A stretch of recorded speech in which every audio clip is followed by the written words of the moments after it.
వదండి.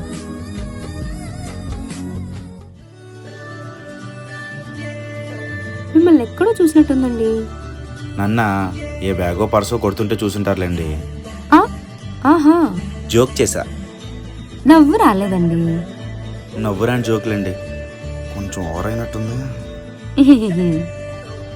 IT కంపెనీలో work చేస్తూ ఉంటా. Work from home. ఫ్రీ టైంలో డొనేషన్స్ అవి కలెక్ట్ చేస్తూ ఆర్ఫన్స్కి హెల్ప్ చేస్తూ ఉంటా. మేబీ మీరు ఆ టైంలో చూసి ఉండొచ్చు. గ్రేట్ అండి, ఇంప్రెసివ్. ఈ రోజుల్లో కూడా మీలాంటి మంచి వాళ్ళు ఉంటారని మిమ్మల్ని కలిసాకే అర్థమైంది. మనుషులు అందరూ మంచి వాళ్ళే అండి, కానీ వాళ్ళ ఆలోచనలోనే చెడు ఉంటుంది. అది మనుషులు గ్రహించుకోలేరు. మా నాన్న కూడా ఇలానే చెప్పేవారు.